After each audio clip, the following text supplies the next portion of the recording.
Hi, welcome to St Edmunds College virtual tour of the VLE. The VLE is our learning platform that we use with both our staff and our pupils. And what I'm going to do is this morning I'm going to give you a quick tour of what it looks like and how both the staff and the students use it. This is our homepage. So at the moment I'm logged on as a student homepage. I can change that in a minute and I'll show you what the staff see as well, but they are both quite similar. And this is our kind of starting point. From here, students can see all the resources that are available to them. They can see things like, for example, we've got on here Classos, which is our online ebooks. And if they click onto that, what that will do is it'll take them to a library of any of the ebooks that they've got. So, for example, if they're a student doing GCSE Computer Science, they can click on that and it'll load up their ebook. And with their ebook, they've got an index. They can choose whatever particular unit they're doing on. They've got full control over it, so they can make it bigger, smaller. They can put some notes on it if they want to put a note. They can type some notes in there, bookmark things.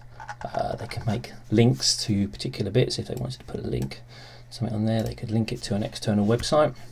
So it gives them full control over it. We also can get push notifications on it as well, so staff can push messages out to them for particular things they need to look at. So that's Classos. We've got ClickView, which is our media library. This has got over 4,500 videos in for us, but we've also got access to a much wider library. I'll just show you what that looks like.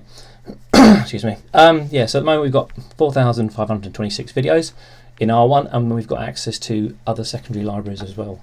We've also got something called an exchange, which gives us access to any videos that are held by any other school that uses the same system. So on here, for example, split into subjects. I go to computer science.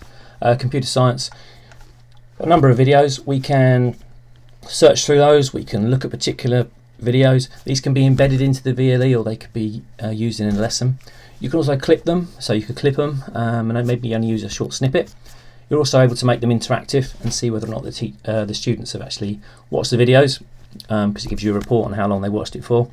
And also you can give them interactive questions on the end. This is a very useful resource. Also on here, everyone's got access to their email from here. We've got another resource called GCSE Pod.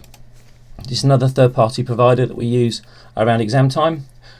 This is very popular with students for the buses, because they download these pods onto their phones and listen to them while they're coming into school. It's been particularly useful for revision time. We've also got a new bit of functionality on this as well now, where as well as kind of downloading podcasts, and they can watch the podcasts, they can also test themselves. So we've got kind of a test on it as well, so you can be as a student and it would pop up and it would ask you questions. Okay, so that's GCSE Pod. We've got Caboodle, which is another similar product, mainly used for languages. Some of the departments use it as well. Sam Learning, another third-party one. The pupil portal is where they can log on and they get information that the students' needs. Could be anything from exam details for what they've been entered for. Something on the student newspaper. At the moment you can see that we've put a tab on the front page called Away from College. So if the students click on that, what they will get is they get Inventive school being closed, how we're going to still teach them. So it talks about monitoring the VLE and their email, gives them some ideas of some of the resources that are available. I'll talk about VMware in a minute. That's a way of remote logons that we can log on from home to the network. And then we've got information just in case the students have forgotten what these third-party bits of software we've got. And there's a bit at the bottom about the live video lessons. We've just recently kind of introduced Zoom rooms to try and teach them remotely if they're away from college. Let's go back to the home page. So on the home page, back on the home page, there's something called web print. Web print will allow them to print from the VLE to selected printers around the college remotely. So if they're in the college and they wanted to print something, they can use web print.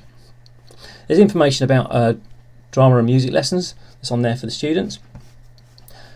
Any tasks they've got will appear on here. So if a teacher has sent them a bit of homework, they'd click on here and it would show them what. Obviously, I'm not a student, so there's no. So, but this is my task that I've set.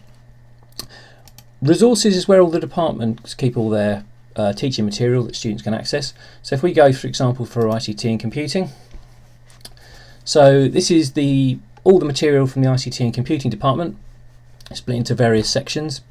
If I was a year 7 student and I was sort of in Key Stage 3, and either I'm doing the lesson or I've missed the lesson, I can find all the material that's around for that lesson. So if I go to year 7, it'll give them an overview of what they're going to study throughout the year. We've then got on the year 7, our elements, we've got the various resources that we use. If, for example, the class was doing lessons on programming in Scratch, we could click on that. It'll give them a summary of what the unit's all about, and then what it does is we've got the individual lessons. So it looks like lesson 1 was on movement, so they can go to lesson 1 on movement, and what you'll see is gives them the objectives to the lesson, the resources probably that the teacher is going to use within that lesson. In this case, we've got a PowerPoint. There's some worksheets to test out their knowledge. I've got a couple of worksheets there to test out their knowledge, and there's a homework sheet, but there's also some additional resources that they might find useful when they're using it.